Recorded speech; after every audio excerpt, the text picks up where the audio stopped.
Olá, seja bem-vindo a mais um Conexão Cidadão, um programa oficial do TCE Ceará, onde a gente conversa aqui, Carol, sobre as principais questões que envolvem o Tribunal de Contas, principalmente o nosso, né, que é o Tribunal de Contas do Estado do Ceará, e hoje não vai ser diferente. Hoje vamos falar sobre prestações de contas, mas tem um detalhe importante, né? Exatamente, são as prestações de contas de gestão municipais. E para isso, Dimitri, a gente está aqui com a diretora de Contas de Gestão 3, Tatiane Lima. Tati, seja muito bem-vinda aqui ao Conexão Cidadão. Obrigada, Carol. Oi, Dimitri. Seja bem-vinda. Para começar, a gente gosta sempre de fazer um contexto assim, geral. Uma pergunta parece até óbvia, né? Mas assim, para quem está nos acompanhando, que também não são só os gestores públicos, mas por que essa prestação de contas? Por que essa data limite? Por que o Tribunal de Contas assim cai em cima para que todos os gestores, né, façam essa prestação de contas? Na verdade, a prestação de conta de gestão ela é uma obrigação constitucional, né? Aqui perante o TCE, a gente tem uma instrução normativa que trata desse envio, que trata das regras, as peças que devem ser enviadas, o prazo, trata do sistema e da forma que essa prestação de contas ela deve ser enviada.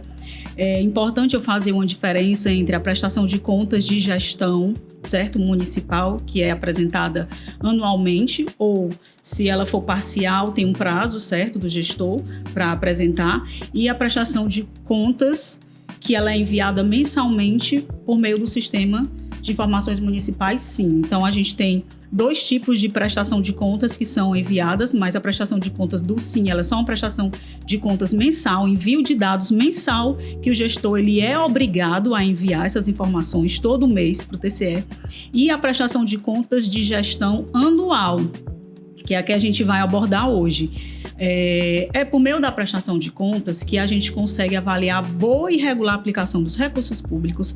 Nas nossas análises, a gente consegue avaliar a legalidade, a legitimidade e a economicidade dos atos administrativos, né? Então, como eu disse, a gente tinha a Instrução Normativa 3 de 2013, que ela regia as prestações de contas. Então, até o exercício de 2024, o gestor ele era obrigado a enviar essa prestação de contas conforme as diretrizes dessa instrução normativa. E agora a gente tem a Instrução Normativa 1 de 2025, que ela é válida para as prestações de contas a partir do exercício de 2025.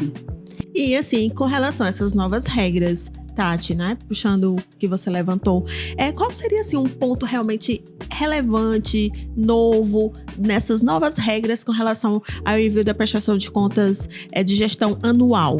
Pronto, a principal mudança assim, que mudou bastante o cenário é que antes quem era obrigado a enviar essa prestação de contas era o ordenador de despesa. Com a nova IN, o responsável, a nova figura é o dirigente máximo da unidade gestora. Novas peças, novos documentos passaram a ser exigidos. A responsabilização, que antes, como só o ordenador de despesa prestava contas, era praticamente só ele que era responsabilizado por toda a gestão.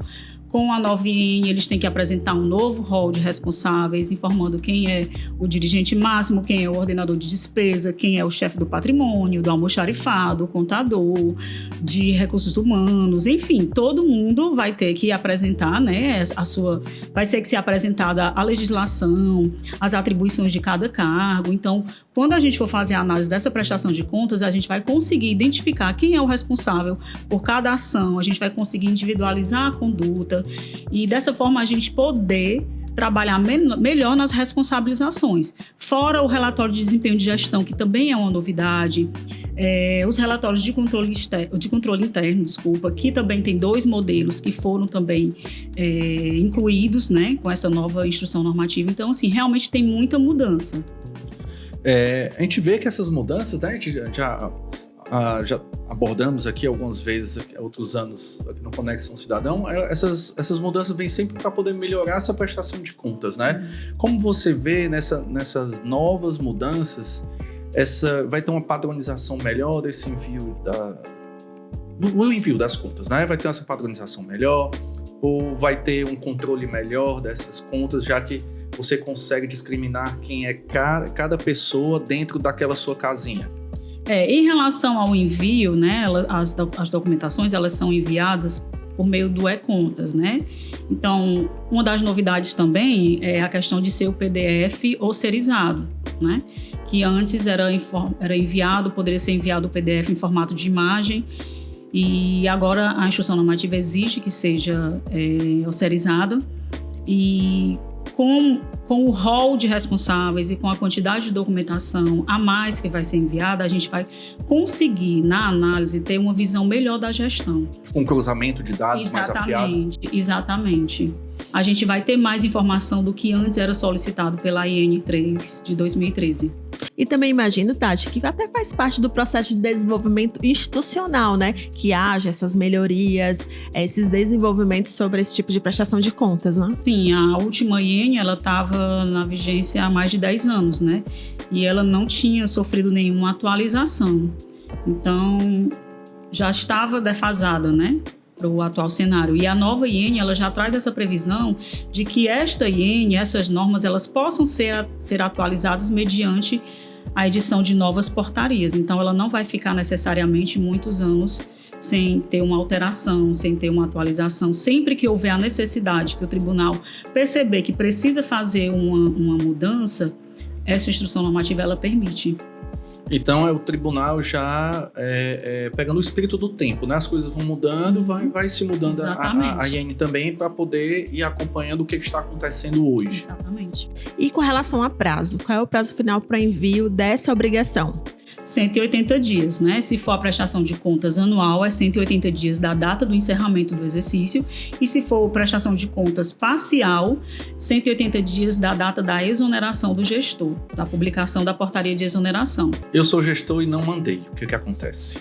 Aí, se passar o prazo, o tribunal vai instaurar uma tomada de contas de gestão.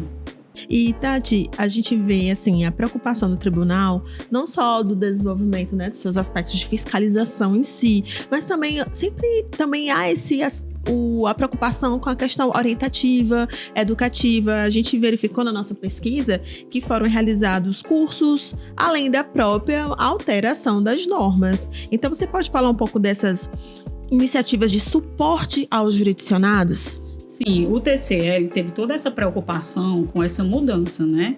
Ele teve o cuidado de trazer o jurisdicionado para perto.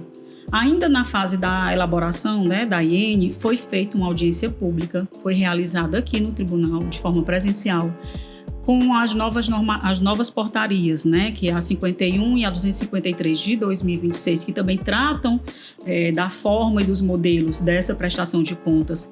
Foi feita uma consulta pública, então os jurisdicionados, que são as pessoas que vão ter que cumprir essas regras, elas foram ouvidas, elas puderam dar sugestão. Algumas das sugestões foram acatadas, trouxeram mudanças, né, para esses normativos.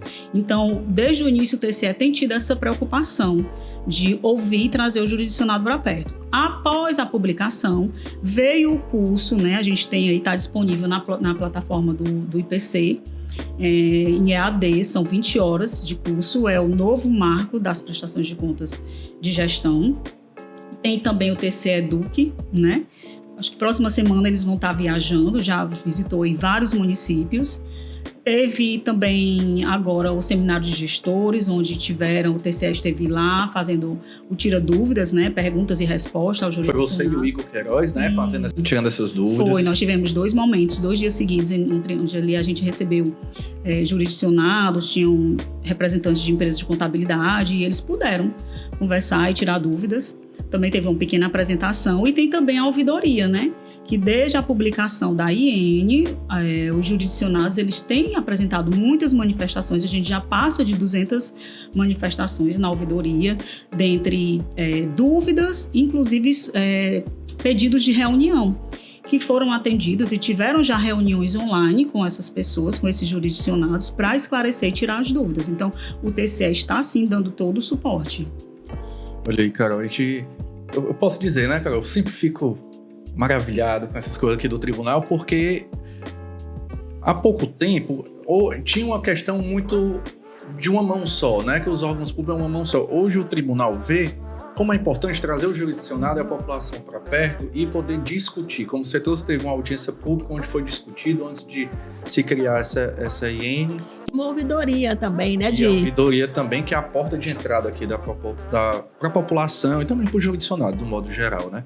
Então, infelizmente, a gente está terminando por aqui, mas eu quero deixar aqui os nossos parabéns, né, para você, né, para toda a equipe, para o Igor também, né, que a gente teve o seminário de prefeitos agora 2026 também palestrando ali, ensinando para todo mundo. Mais uma vez, Tatiane, muito obrigado pela sua participação e parabéns pelo trabalho. Eu que agradeço pelo convite. Obrigada.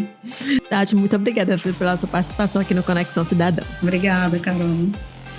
Infelizmente, o Conexão Cidadão fica por aqui. Espero que você tenha gostado do programa de hoje. Um programa, como sempre, né, Carol? Informativo. Um assunto de extrema importância para você que é gestor, para você que é o nosso jurisdicionado, para ficar atento, né? Com a data do prazo. Não vá perder.